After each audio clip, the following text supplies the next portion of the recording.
Welcome back, guys. I'm excited to release this video on the first modification I'm doing to my car. This is often a first modification many people do to their car, which is an intake system. They either do the intake or exhaust. Those usually go hand in hand. A lot of times they do them at the same time. But let's face it, one of the best things about driving a turbo car are the noises. And if you drive a stock FD RX7, you'll notice you really don't get the turbo noises from the factory. Mazda did a really good job at muffling any kind of noise. You'll see some of those parts I pull off, and a lot of the joy of a turbo car is hearing the turbo spool up, the blow-off valve. Everybody loves that. That's probably second to the actual feel of the turbo. So at the end of the video, I'm going to do a comparison of the stock intake versus the AutoEXE intake, sound comparison, inside and outside of the car. This is also going to be a quick how-to video. This intake is super easy to install, aside from some of the fitment issues, which I'll get into later in the video. But if you're somewhat handy with basic hand tools and cars in general, then it should really only take you 20 minutes, half an hour tops. This is one of the higher end intakes available for the FD RX7, mainly because it's full carbon fiber, but in my opinion it's probably the best looking one on the market. Next to the Kinightsports is probably a close second, but again, that one is also full carbon, so I'm a little bit biased. If you watch my videos, you'll know that I like my carbon fiber and my titanium. But enough about that, let's get to the install.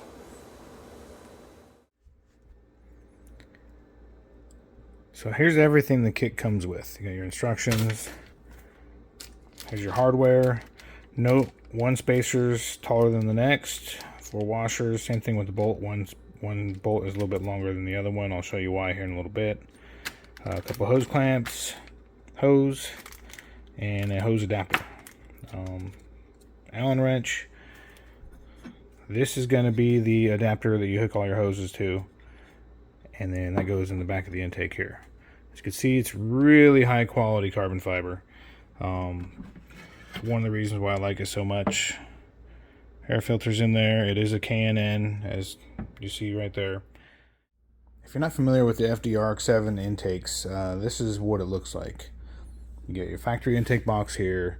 This is your factory intercooler that we have a heat soak problem with, and you'll see why here in a minute.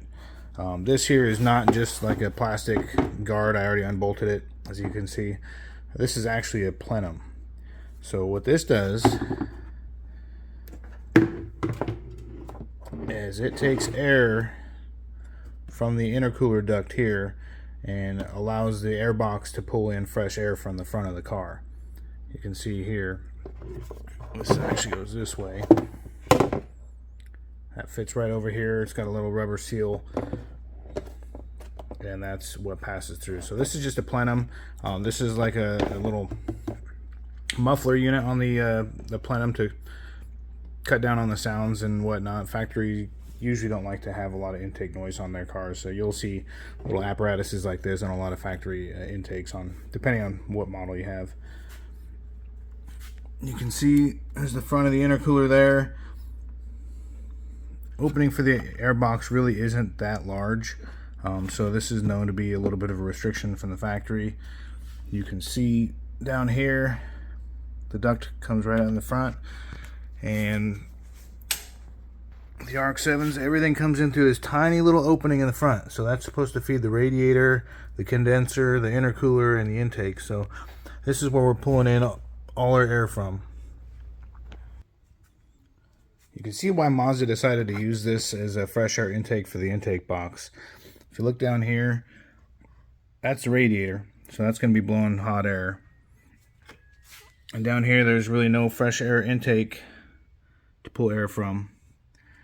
And this is a reason why I'm not a fan of like a lot of the popular intakes, the HKS, ApexE, anything that just puts 2 filters right here, because all you're doing is blowing all this hot radiator air in the engine bay, and you essentially make it a hot air intake rather than pulling fresh air from somewhere. Now, in addition to the intercooler ducting feeding fresh air into the intake box, you see it's also routed around the AC dryer, and then it's also got an outlet that feeds the battery to help the battery cool.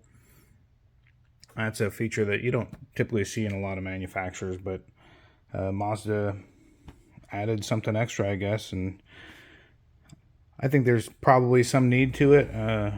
So in order to install a new intake, I'm going to have to remove all the factory stuff. Factory intake box. Going to disconnect all the hoses. You got your hose that runs back to the ACV that feeds the cat from the air pump. This is your air pump hose. This is going to be your rear turbo inlet. This looks like your CRV, and then your blow off valve down here. And then there's another intake hose. Bad lighting. Right down in there, that's for the front turbo. So you got two intake hoses. You'll see when I pull this off, it'll be easier to distinguish, but we'll get started.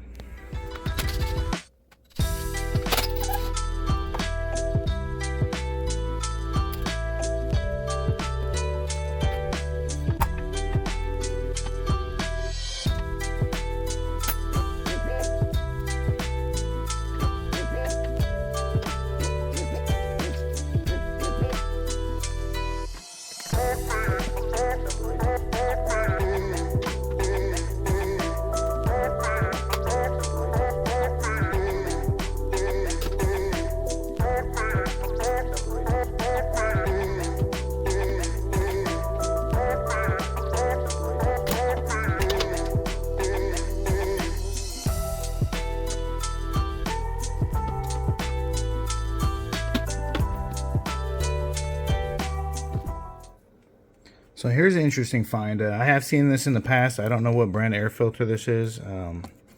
This was brand new.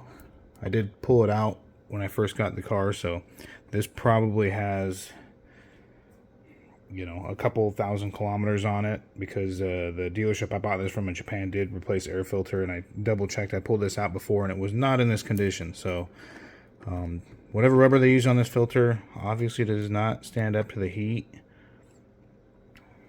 See, it's just super gooey. But I have seen this in the past with other filters. I'm not sure what manufacturer this is, but going over the other hoses, now you can see more. This is the primary turbo inlet here. You can see it goes 90 degree down into the front of the front turbo. Can't really see with the lighting. This is the secondary turbo inlet. Again, this is your ACV hose, goes back to feed the cat. This is going to be your blow-off valve, and this is going to be your CRV.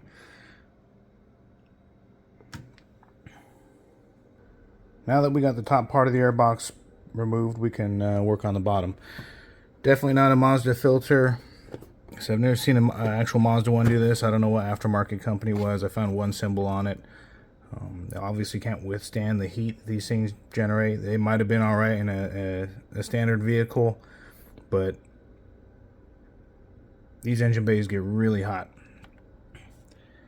It actually cleans off pretty easy. I started just peeling it off. A little bit of alcohol, brake clean, it comes right off. You can also see the form in this box. This is actually for the radiator hose. If you look, this is a water outlet neck. Goes up underneath the box. And then the radiator hose into the radiator. Again, that's your fresh air intake for the box. You can see it there. I'm going to remove these other mounting screws.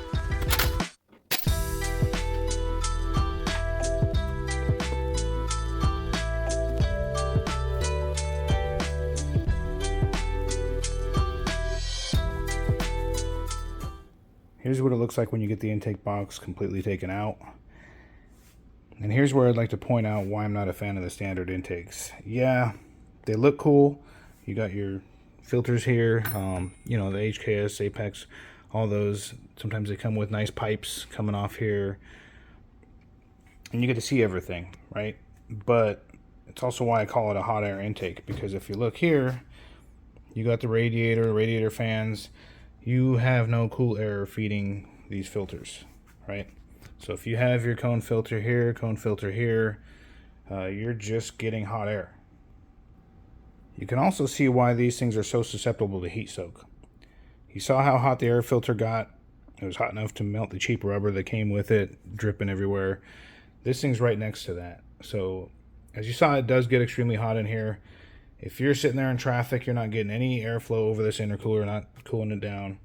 What I have seen people do in the past, and it works pretty well, is you either get one fan or two small fans to go in here and feed the front side of the intercooler. That way you can keep drawing air, cool air, even when there's no airflow over the front end of the car. That does help tremendously. I'm not going to do that because I'm planning on upgrading this to a thicker stock mount. More to come with that, but if you're going to keep the stock intercooler, I would definitely recommend putting some fans in there.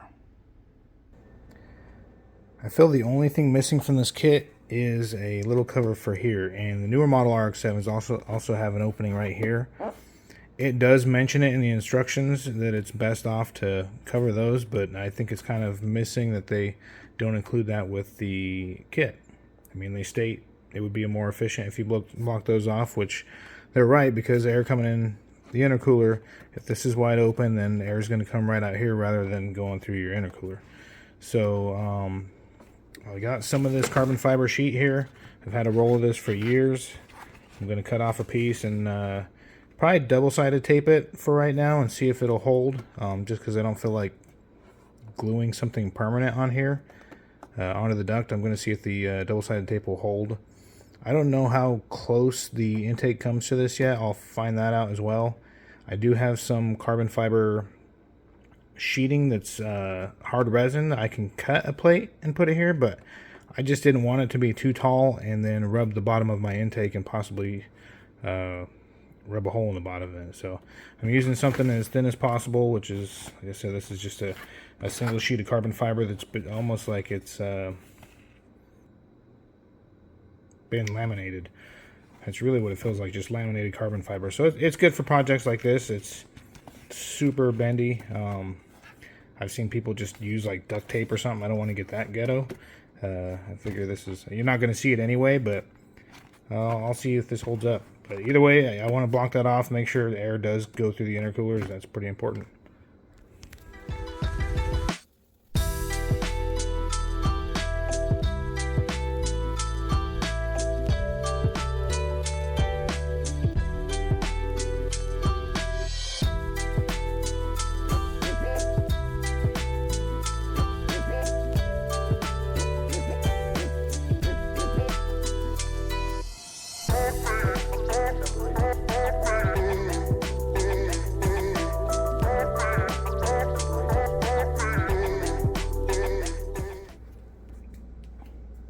So here's the finished product of the little plate I made.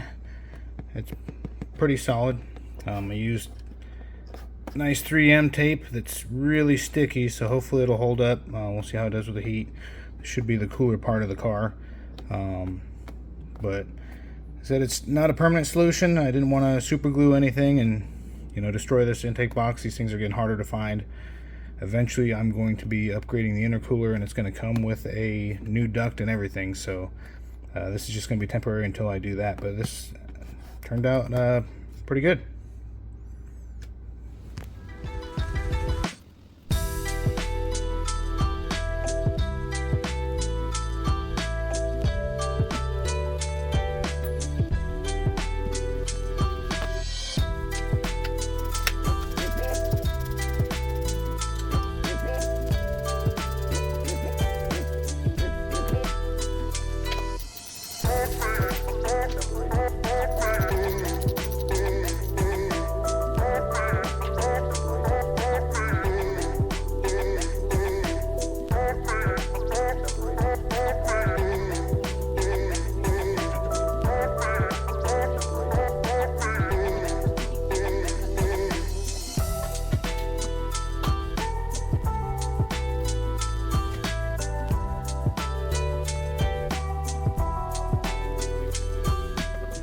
Quick little note here, this thing did come loose. I had to tighten this. It swivels. I also added just a little bit of a removable Loctite. It does have a lock nut, as you can see right there. Based on the instructions, you want to turn that vent about 40 degrees. That's what this is here. That's pretty simple.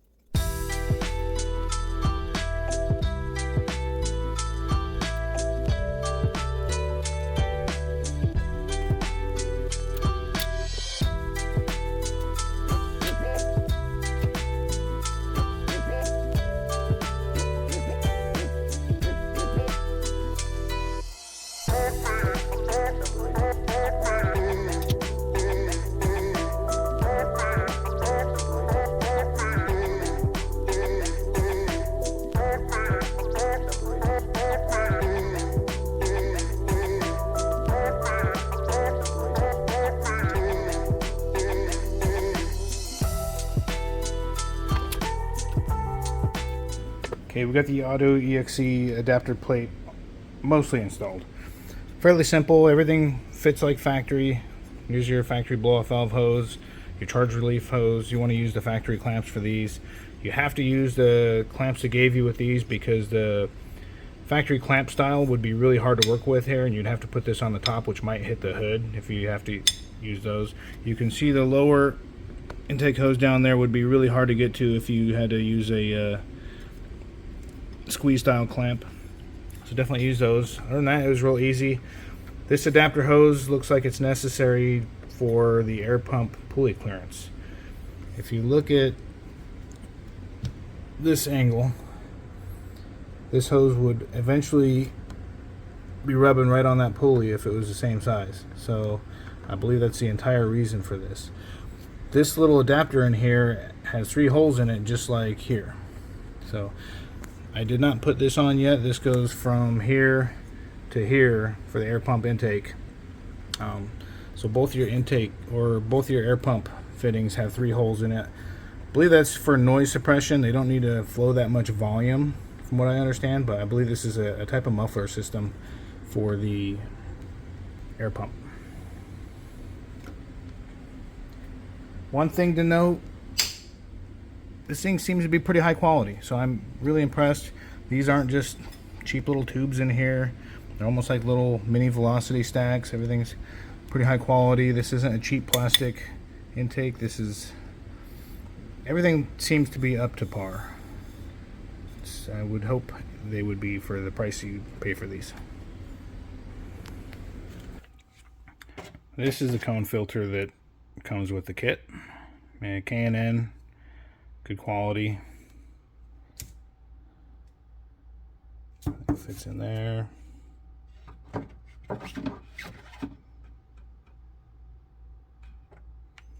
Alright, let's get this thing installed.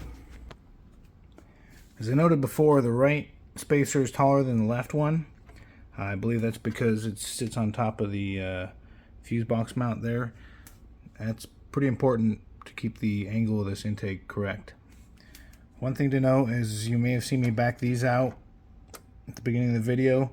I did that because the front intake comes real close to here, and I wasn't sure if the intake was going to go under or over these bolts. I didn't want to scratch up the carbon. I also read in a few different threads online where people have bought these second-hand used, and they've not been included these spacers, so they try to mount the intake and bolt it directly to the core support here, which is too low, and then they end up going under here, and it's got a curve that actually curves down below this, and they run into fitment issues there, and then they start rubbing on here and rubbing holes in their intake. So it's pretty important if you get these things second hand. I'll measure these spacers and I'll put those in the video as well.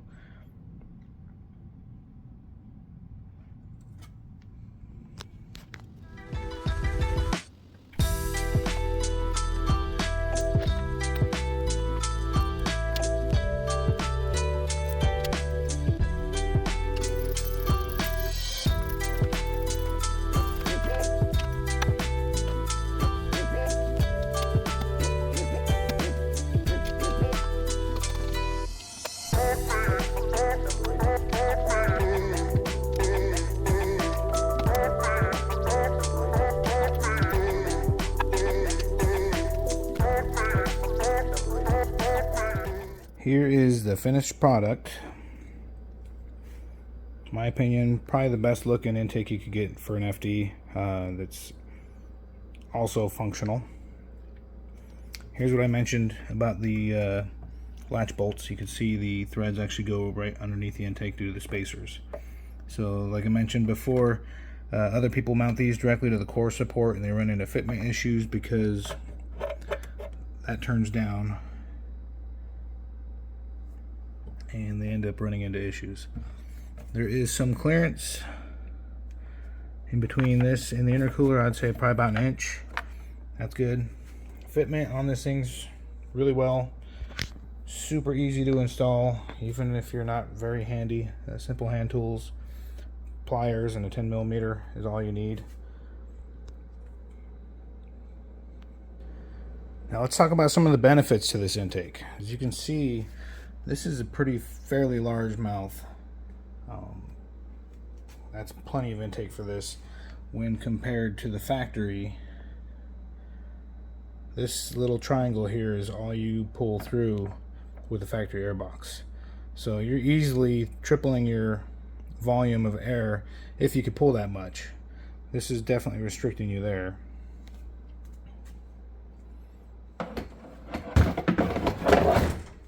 Like I mentioned before, this is, I wouldn't really call it a cold air intake, even though I think it's considered that. You are pulling air from here. You can see down there, this is where cold air comes in behind the bumper cover. This is not the same as a 99 spec. So this is 93 through 98 have this style of front bumper, smaller in the front. 99s actually have a intake that's behind the license plate. Not really functional for ram air. This intake is considered a ram air because of that, because this is also made for the 99 and up. It could be considered a ram air because the 99 spec actually has a plenum that goes through the behind the license plate and then comes up and feeds the intake. So this intake is great for 99 and up. It's good for this. Me being an engineering and physics major, I'm big on heat transfer, so I love the carbon fiber. Helps keep things a little bit insulated. I do not like when people do like the aluminum pipes here. There's a reason why the factory uses like rubber here. It's more of an insulator. Aluminum is great for heat transfer, which is why you use them for your intercooler, for your radiator.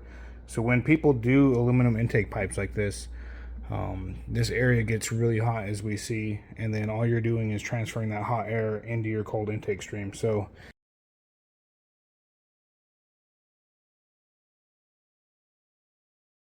what I'm going to do in the future is I'm probably going to source or make some custom carbon fiber intake tubes. So this kit uses all the factory stuff. As you saw, this is super easy to install, probably 20-minute install if you know what you're doing. Some of the HKS and aftermarket intakes will come with the extra piping to come right off these turbos. This one does not. It's real easy to install, but this is one thing I'm going to do to dress up the engine bay down the road. I do want to do some carbon fiber piping, not aluminum, just because, like I said, I'm kind of picky on that stuff. I want the least amount of heat transfer possible through all my piping. Another thing I want to point out that some people don't realize, and this doesn't have anything to do with the intake, but these do have a blow-off valve, which is this one right here, and it has a charge relief valve, which is that one back there. They're very similar, but they serve different purposes. The charge relief valve is dedicated for the sequential operation. That actually relieves the pressure being built up in the secondary turbo prior to transition. So that valve is open while your first turbo is spinning up, and it relieves it through here. So people that unhook these, run these at atmosphere, you will get a lot of noise prior to transition, and then noise will quiet down when both turbos are running in parallel. But a lot of people don't realize it. They think they have two blow-off valves, one for each turbo. That's not the case. Since this is a speed density system, you can pull this off and run this to atmosphere, plug that. Makes it blow-off valve louder. I think this is going to sound good enough for right now. I do plan on putting HKS blow-off valve on this down the road. My biggest worry with this now is any kind of rubbing from the hood onto this. So they are known sometimes to rub on the hood. That's going to be my next thing to do, is I'm going to put some tape up here upside down across different parts of the intake, close the hood and see if they stick, and see where I need to put any kind of, soft foam tape or something on the hood. That way I don't sit here and mess up my nice new carbon fiber.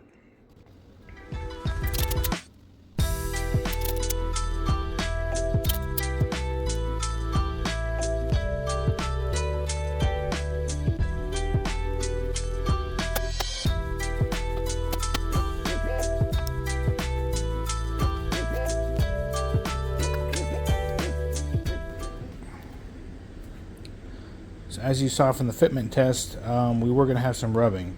So the hood prop runs right across here. That was touching, and then when I closed the hood, I also got a little bit of touching here, pulled up the tape, so I got to drop this down somehow. What I did was I ordered some of these high temp rubber washers. Let's see if we can focus on there.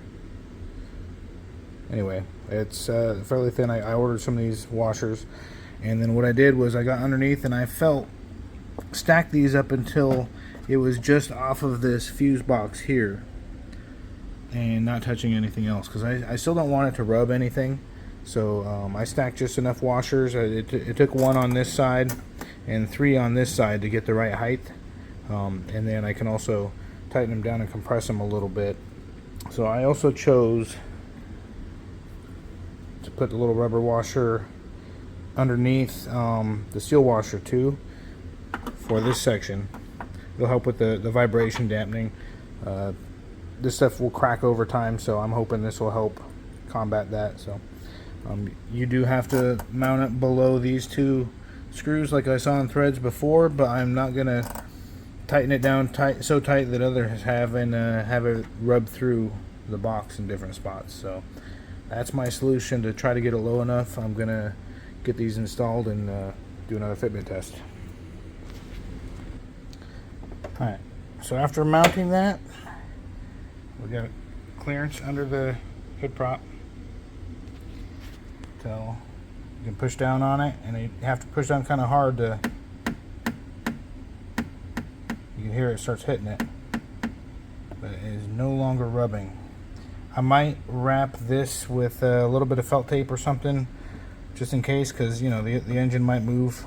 I just don't want to risk rubbing this, so I probably will put some felt tape around the hood prop here to be safe, and let me throw some more tape on here and see if it still hits the hood.